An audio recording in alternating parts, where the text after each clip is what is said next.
आणि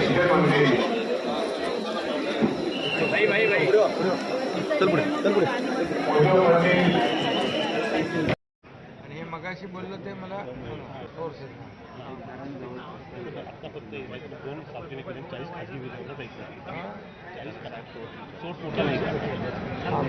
नाही आपल्याला थोडे काय कुठे असं स्कोप आहे तिथे आपण बंधारा करू शकतो. पण आपल्याकडे आता जलसंधारणमधून करता येत लगेच, तर ते लगेच लावून टाका कामाला लोक. म्हणजे तो झाला की परमनंट झाला. सोड, तुम्हाला किती पैसे लागतील ते मी लगेच देतो तिथे जलसंधारणमधून. आणि पब्लिक टॉयलेट झाले पब्लिक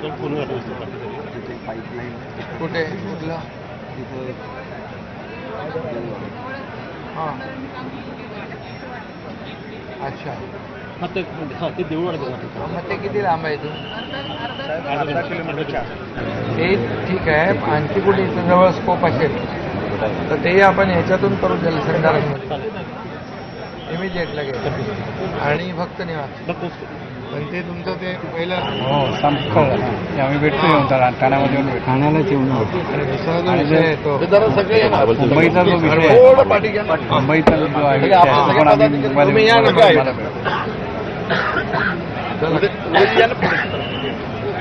काय तुम्ही जरा शुभेच्छा देणार. शुभेच्छा सगळं काय सामंत साहेब तुम्ही जावा अध्यक्ष साहेब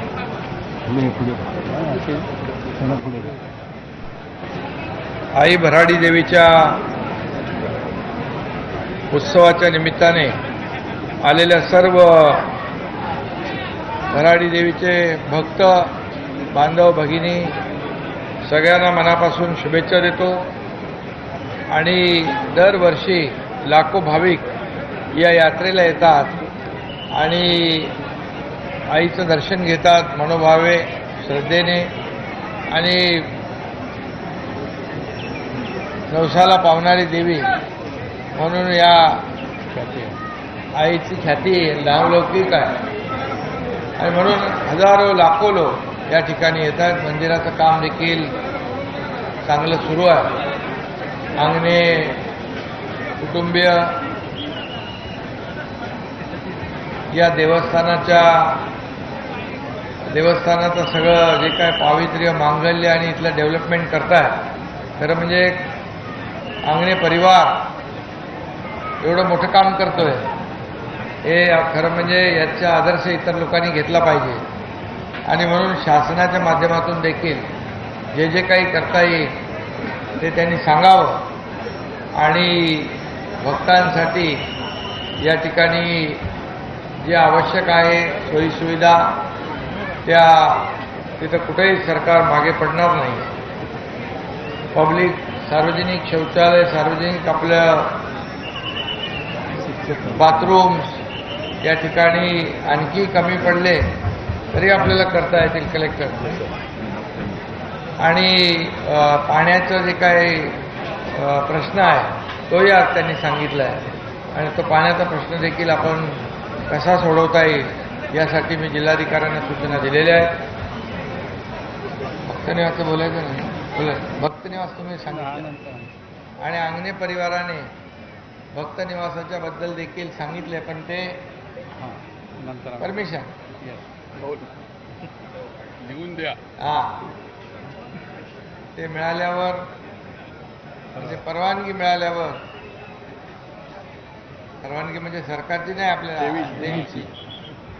आणि तर बोलतो परवानगी आपल्याला देवीचा कौल घ्या. आणि मग तेही आपल्याला करता येईल. कारण इथे लाखो भाविक भक्त येतात, एका श्रद्धेने येतात, न चुकता येतात. आज खूप कार्यक्रम होते पण योग होता इथे यायचा. पहाटे 4ला उठलो, 5ला विमान पकडून इथे आलेलो.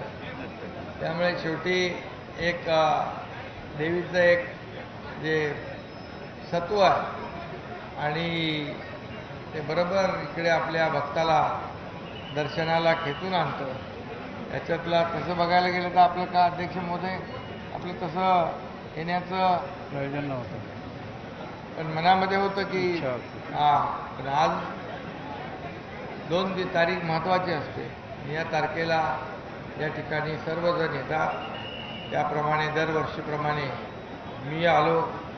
आईच्या आशीर्वादाने या राज्याचं मुख्यमंत्रीपद सांभाळण्याची संधी मिळाली आहे. लोकांची सेवा करण्याची संधी मिळालेली आहे. आणि मग राज्याच्या माध्यमातून, सरकारच्या माध्यमातून देखील गेल्या 1.5 वर्षामध्ये अनेक निर्णय आपण घेतले आणि सर्व लोकांच्या हिताचे, शेतकऱ्याचे, कामगारांचे, महिला भगिनी, तरुण, युवा, ज्येष्ठ सगळ्यांसाठी आपण काम करतोय. काल देखील अधिवेशनात देखील अनेक मोठे निर्णय आपण घेतले आणि या कोकणासाठी खास आपण सिंचनाचे प्रकल्प वाढले पाहिजे, बॅकलॉग आपला जो भरून काढला पाहिजे, यासाठी देखील चर्चा झाली. आणि ज्या ठिकाणी, म्हणून मी आता म्हणालो कलेक्टरना, जिथं जिथं आपल्याला स्कोप आहे तिथे तिथे आपण छोटे मोठे मध्यम बंधारे करून या भागामध्ये खाली वाहून जाणारं पाणी जे आहे हे आपल्याला अडवलं पाहिजे, थांबवलं पाहिजे. आणि या भागामध्ये फक्त पावसाच्या पाण्यावर अवलंबून न राहता या ठिकाणी बारमाही शेतकऱ्यांना आपल्या पाणी मिळालं पाहिजे, अशा प्रकारची भूमिका सरकारची आहे. आणि म्हणून रस्ते असतील, दिवाबत्ती, आरोग्य, पाणी, सिंचन या सर्व बाबी ज्या आहेत या आपण शासनाच्या माध्यमातून जेवढं आपल्याला करता येईल. रस्ते झाले इकडे चांगले. आणि सगळ्यात महत्त्वाचं म्हणजे जो कोकणातला रस्ता जो आहे तो देखील आता पूर्ण होतो. आणि मुंबई, गोवा, सिंधुदुर्ग हा एक आपण जसा मुंबई पुणे केला ॲक्सेस कंट्रोल, नागपूर मुंबई केला, तसा मुंबई सिंधुदुर्ग पण आपण ॲक्सेस कंट्रोल ग्रीनफील्ड रस्ता करतो आहे, जेणेकरून अतिशय अर्ध्या वेळेमध्ये या ठिकाणी लोकांना पोहोचता येईल, पर्यटनाला वाव मिळेल. इकडे पर्यटक मोठ्या प्रमाणावर येतील. आपले बीच खूप चांगले आहेत. या बीचला देखील त्या रस्त्याच्या माध्यमातून कनेक्ट करता येईल आणि मोठ्या प्रमाणावर या भागामध्ये सुविधा मिळतील. आपण कोकण विकास क्षेत्र प्राधिकरण नवीन निर्माण केलेलं आहे. त्याच्या माध्यमातून देखील इथल्या भागातल्या शेतकऱ्यांना, इकडच्या ग्रामस्थांना अनेक सुविधा देता येतील. आणि त्यासाठी आम्ही सर्वजण, आपलं सरकार म्हणजे तुमचंच सरकार आहे, आपल्या भराडी आईच्या आशीर्वादाचं सरकार आहे. आणि नक्कीच या भागात येणाऱ्या भक्तांना ज्या ज्या सुविधा आवश्यक आहेत त्या आपण सांगत जा. तुम्ही सांगितल्याशिवाय आम्ही नाही करू शकत ना. तर पण कुठंही काही सरकार कमी पडणार नाही एवढंच सांगतो. आपण या ठिकाणी सन्मान केलात, या ठिकाणी बोलावलं, याबद्दल मनापासून आपल्या सगळ्यांना खूप खूप शुभेच्छा. सर्व देवी भक्तांना खूप खूप मनापासून शुभेच्छा. धन्यवाद. पत्रकारांना पण खूप शुभेच्छा. जय हिंद, जय महाराष्ट्र. साकडं काय घातलं देवीचरणी? देवीच्या चरणी साकडं काय? देवीला सगळं माहीत आहे. शेतकरी, कष्टकरी शेतकऱ्यांवर, बळीराजावर आलेलं संकट दूर हो, त्याच्या जीवनामध्ये चांगले दिवस येऊ दे, या राज्यातल्या सर्वसामान्य माणसाला सुखी, समृद्धी, संपन्न, आनंदी कर. बाकी दुसरं काही मागण्याची आवश्यकता नाही. एक सेवक म्हणून काम करण्याची संधी मिळालेली आहे. ती संधीचं सोनं करून लोकसेवा, जनसेवा, राज्याचा विकास सुरू आहे. आणि म्हणून मी पुन्हा एकदा मनापासून शुभेच्छा देतो.